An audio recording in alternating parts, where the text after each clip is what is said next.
Welcome home, brave heroes. I'm Ash, this is HeroQuest, and today we are going to be taking a close look at Noru 90's Outworld, an expansion graciously gifted unto me from Beholder IT, based out of Italy, and who is on Etsy, linked in the description below. Noru 90's Outworld is a thick, ambitious settlement-based expansion to HeroQuest, or games like HeroQuest, and is inspired by Warhammer Quest 95 edition. Francesco, who produced the book and sent it to me, writes that this will allow us to take the characters beyond the dungeons and quests in an easy, fast, and fun way, and is suitable for both group play with a master and solo, and to that extent should be completely compatible with every other homebrew expansion or asset that you currently own and use.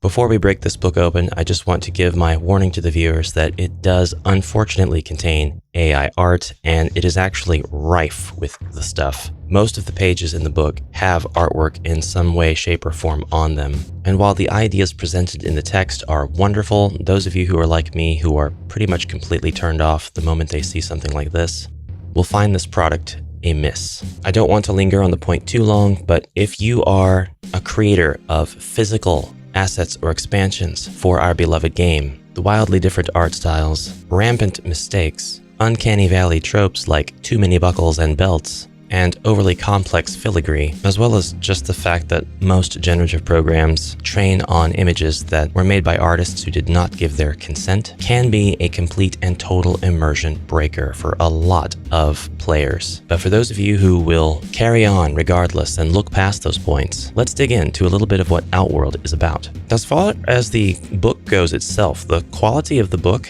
materials is pretty great. The cover really feels nice. The book itself was produced in a professional seeming way. My copy of the book has a bit of a split cover there, and that's very unfortunate, but I'm not quite sure if that is a result of the manufacturing process or if it's something that's prone to happen when you manufacture a book of this type when it is this size. This was not something that I did. It actually came this way.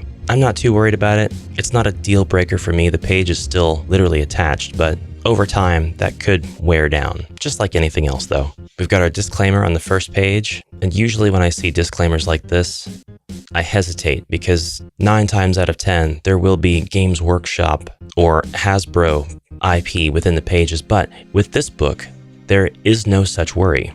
There are no recreations of HeroQuest maps or iconography, which are always licensed for personal, not commercial use. Nothing in here bears anything that belongs to Games Workshop or Hasbro. So finally, there's a disclaimer here that I can respect, except for the fact that in most courts today, AI-generated art is not copyrightable. All right, that's the last I'm going to mention AI. I'm sorry. This copy was sent to me for review, so hopefully it's okay that I am reproducing it by showing it to you in a video. Or we have to look at the first page because we have attributions here. A heartfelt thanks from the author. Lesto Dante is here. Without their review, patience, and support, Outworld would have been full of errors.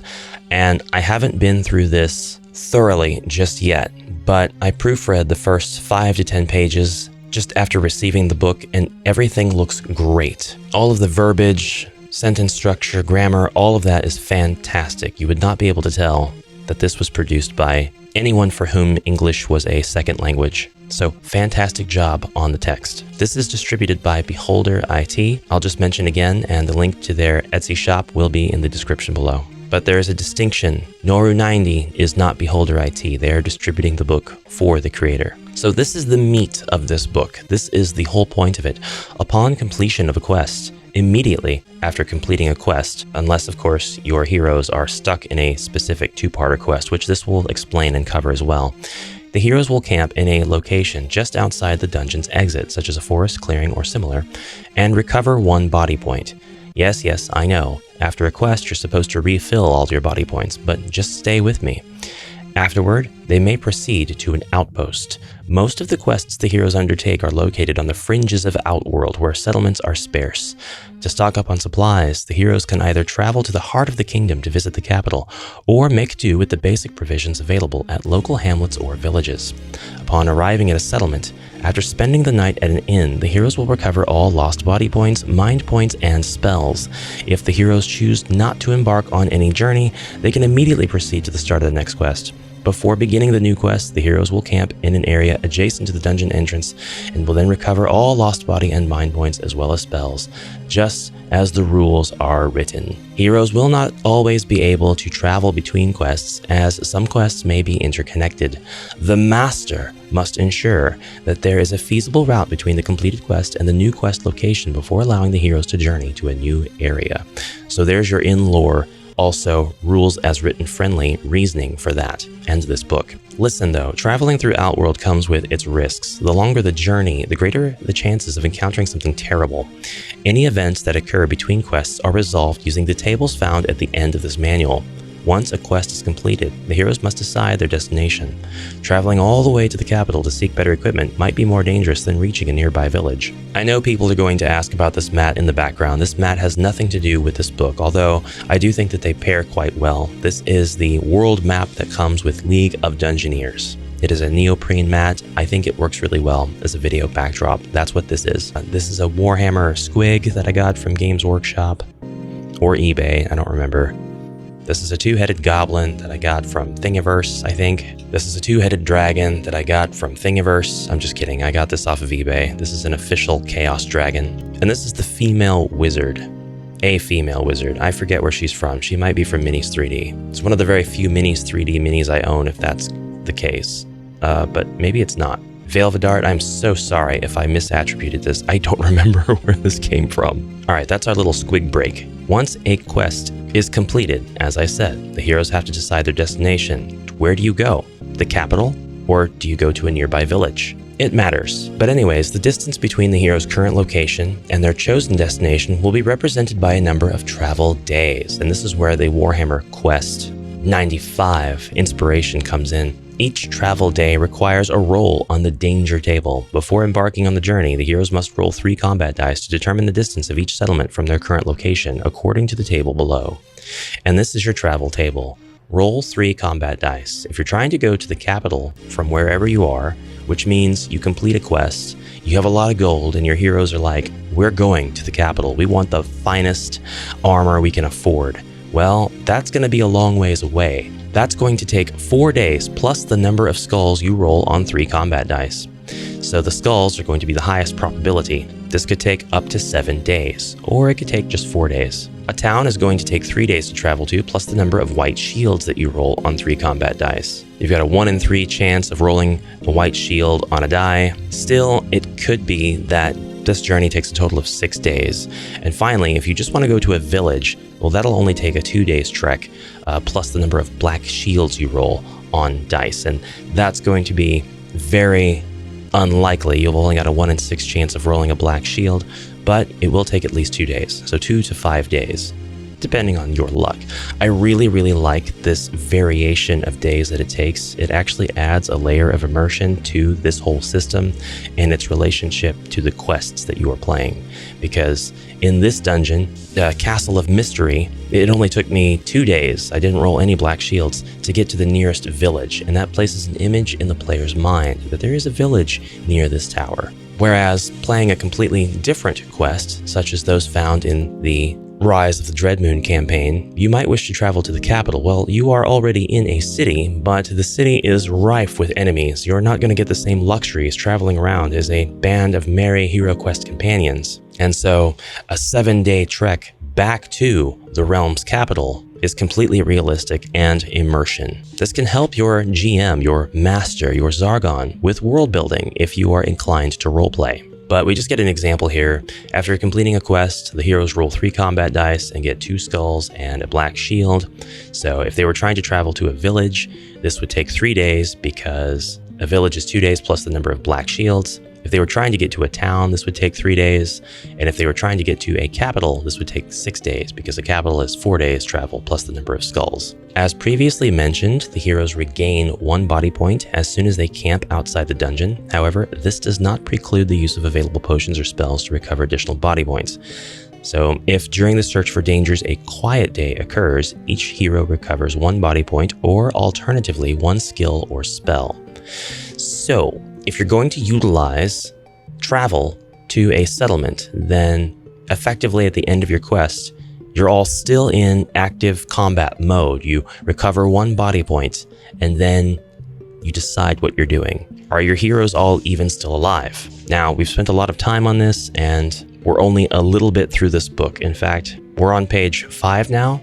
There are 100 more pages to go. So once the number of travel days has been determined, the heroes must make a number of rolls on the danger table equal to the number of travel days. The dangers will affect the entire group, not just a single hero. For each day of travel, you will roll 2d6 on the danger table, using 1 die to indicate the tens and the other to indicate the units. And you can use either table A or table B as you see fit, switching between them as needed. So if you roll 2d6 and you get 1 2 and 1 1, that's 21. And after each individual travel day, you will roll 2d6 again. If you roll a double 1, the heroes have gotten lost. They'll have to spend an additional travel day to find their way back on track. Consequently, you must make an additional roll on the danger table. Very Warhammer quest. Now, the book isn't just a rule dump. There are concise examples. Everything is well explained. Everything is explained in detail the further down you go. And there's plenty of descriptive lore. We'll gloss over the next few sections. Settlement types and merchant inventories. Settlement types and special locations are listed in the following pages. Refuge and accommodation costs, reputation, and exile. What you can do while you are in a settlement, and this is important, so we'll stop on this. When the heroes arrive at settlement, the first task is to appoint one of the players to keep track of the time spent there. The duration of the stay within the settlement determines how many places of interest can be visited, the total cost of stay expenses, and most importantly, how many events occur. So for each day spent in a settlement, each hero must do one of these 3 things. Actually, all of these 3 things. 1, visit a place of interest, merchant or special location, or remain at the inn. A conservative hero may wish to remain at the inn if they're not doing so hot, or if they don't have a lot of gold. Generate a settlement event, and pay the stay expenses minus Alfred's salary. Alfred is a half-elf concierge that you will have access to if you complete the core 14 quests of the game system. You will be allowed permission to stay at a special place, a refuge. Alfred doesn't come free, but his services are top-notch. Each day spent in a settlement, each hero can visit 1 place of interest within the settlement. Regardless of their choice, they must roll for a settlement event and pay the stay expenses. The equipment tables at the end of this manual list all the merchants and equipment that might be available. The visitable merchants include the armorer, the farm, and the emporium. Some weapons and items are available exclusively to certain types of heroes. For example, most weapons and armor are not usable by spellcasters. We knew that though. If the heroes stay in a settlement for 10 days or more, at the end of the 10th day, they must roll on the catastrophic table. I actually think this is very generous. I think having a sit with my party and having them pretty much take up the entire gaming session, staying at the settlements, that would make me want them to roll on a catastrophic table after about 5 days worth of settlement stay. But you could adjust this. Rules as written though, it's 10 days or more. And by the way, your hero is going to pick up gems in the dungeon that are worth gold. When you get to a settlement, some merchants will not accept gems by default. So for resuming the journey, typically heroes can leave the settlement at any time unless they are prevented by an event. Before departing, they must settle all outstanding debts, such as their lodging expenses, Alfred's compensation, or any debts at the gambling den. Please gamble responsibly in the world of HeroQuest. If the heroes are in the capital, before setting out for their next quest, they must visit the mentor's study. This study is located within the King's Palace and is a special location that can only be visited by the entire group. It does not require a roll on the events table, and if any hero is outside the city walls due to exile, they will not benefit from any aid obtained from visiting Mentor's study. There's an optional rule here that adds an extra level of challenge by allowing the master to make the journey from the settlement to the dungeon entrance unpredictable and determine a number of travel days and rolls on the danger table. I like that. It's very evil. Special locations include the Alchemist, where you can purchase a reagent kit, you can purchase pre-made potions, the Alchemist can transmute a piece of equipment into gold coins. You can also go to the Temple to offer prayers and sacrifices in gratitude for a recently completed quest or seek divine aid for an upcoming one. A small donation of 50 gold coins is necessary, but then you will be able to roll on the following table. With a d6, a roll of 1 to 4, the gods are not listening and your hero's pleas go unanswered. For most followers of Sigmar, this is their origin story into the descent into chaos. On a roll of 5, your hero's hand is guided by unseen forces, add +1 die to defense for the duration of the next quest, and on a roll of a 6, you get 1 attack die added on for the duration of the next quest. You can also resurrect the corpse of a hero who died during a quest for a cost of 800 gold coins. And you can purchase holy water for the meager sum of 400 gold coins per vial. We have access to the Mage Guild, which allows us to buy things like wands, magic parchments, protective cloaks, esoteric tomes. A tome that allows any known spell to be copied, which counts as an additional spell. Once a spell has been transcribed, it can no longer be changed. You can also apply runes to your weapons and armor. Only 1 rune can be inscribed per item. Runes cannot be applied to artifacts. This is really cool and also really expensive. Getting this rune and applying it to your weapon adds an attack die for 1500 gold. One of the dice rolled will always be Skull for 2000 gold. Yeah, this is really cool. One of the dice rolled will always be White Shield. Take this one and apply it to your Wizard's Cloak, and then just flip whatever die you want to a White Shield once per defense roll. Okay, at the gambling house, we can play dice, we can play knife throwing, we can play arm wrestling. The Blades Guild allows us to hire mercenaries. There are consequences if the mercenary that you hire from the Blades Guild dies, and not all mercenaries will always be available. After completing your base set of quests, you'll gain access to Haven. There's the tavern, there's the training grounds, and you are able to train your heroes at the training grounds. Getting access to a bunch of homebrew abilities, basically. If you are currently using homebrew abilities of any kind from any other expansion, you could definitely tie those in to these tables. And I don't want to spoil them all, but I'll just give you one of these. Level 1 for the dwarf. To learn this skill, it's going to take 500 gold coins, but you can learn Goblin Hatred. After defeating a goblin, you can attack a second adjacent enemy. Training for a hero lasts 7 days, so this kind of makes the rule about staying in a settlement for 10 days or longer make more sense. I will apologize for my former comment. Although training for a week to teach the dwarf that goblins suck and give him the morale to make a second attack. Mechanically, of course it makes sense, but lore-wise, that dwarf probably already hates goblins, let's be honest. The black market is here, as well as the sheriff and the arena. Mentor's Study is a special place that has to be visited just before leaving the capital. You'll roll 2d6 and you may actually gain benefits before going into your next quest. We have the Armorer, the Farm, the Emporium, and finally on page 37 we have access to the house rules. I will not get into all of the house rules. I've shown enough of this book already to you. I would like for you to discover the rest on your own, but I will say we have a section on animal companions, which this is really more of a rules as written rule these days, but it is still nice to have the reference in more places. And then random events. So this actually comes with its own set of the chaos events. The danger table is what we roll on whenever we are trying to determine what happens each day of travel from the dungeon to the settlement. And I'd like to read one of the examples. So if we were to roll a 1 and a 6, we would get a 16. And this is what we would get on the danger table. Peddler. At a crossroads, under the shade of a giant tree, the heroes spot a comical merchant dressed in garish and extravagant clothing. It's me. The heroes can buy some items from him.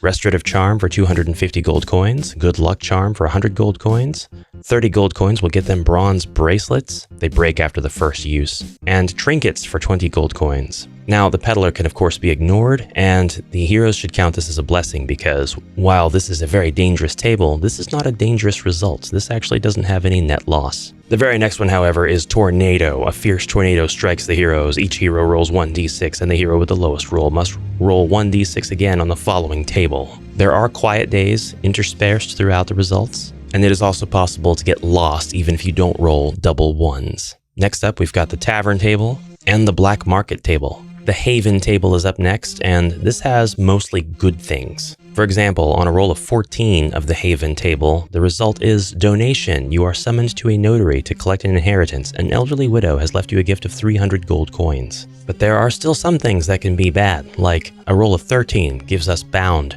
During the night, you hear strange noises coming from downstairs. A group of thugs has knocked Alfred unconscious. Confront the delinquents and drive them away. Use the central room as a setting for the encounter. The enemies are 3 scouts and a crossbowman. It's time for a squig break. You don't want to look at the book the entire time, right?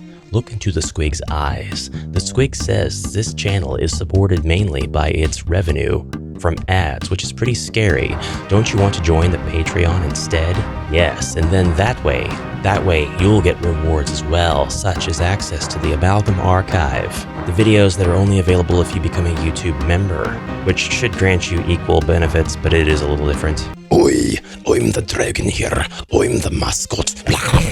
I didn't know dragons ate squigs. You learn something new every day. The book ends with the catastrophic table and the random events table. These are the dungeon events, and some of these do seem to be similar to Lestodante's Heroic Adventurer's Chaos event cards. But honestly, how many different Chaos events can you come up with before they do start to look, sound, or feel the same? However, if you roll a 35, then you get Beam to the Eye. A massive beam crashes down from the ceiling and crushes the heroes. Choose a row of 3 squares. All heroes and monsters occupying those 3 squares must roll a combat die. On a skull result, they suffer 1 body point of damage. Our table of contents could actually be very useful on the first page, but it's kind of cool to see it on the last page. But this is a good summary of everything included in this book. And you've got a space for notes at the very end, along with the same kind of tearing that I noticed on the first page. Very little evidence of it happening outside. I guess these wrinkles are kind of my sign that it's happening. But that is Noru 90's Outworld. I really hope that I did the presentation justice, and I hope that you will consider it. If you are considering it, but the AI art is a complete turnoff, then please petition the creator to create a version that is devoid of this art and instead includes either properly licensed CC0 or public domain art, or perhaps no art at all. I do recommend the product Vision, but I would happily have paid for a version of this that didn't have the AI art. I know I said I wasn't going to mention it again, but it's the end of the review. I want you to take what the squig said into consideration very seriously. And if you want to help the channel out, make sure you comment, like the video, do that stuff, help the YouTube algorithm. It doesn't really give me any money, but it helps the channel grow through exposure, which is ultimately very important. All right, thank you very much for your kind attention and viewership, which is what I was going to say. Destroyed that. You know what? It's fine. I messed up my outro. I'm going to keep it in the video. This year, Ash can make mistakes. Sorry, corny. I'll see you in the next one. Bye for now, brave heroes, and a huge thank you to Beholder IT and Dario for sending me this really cool product. Thank you guys very much. Bye for now.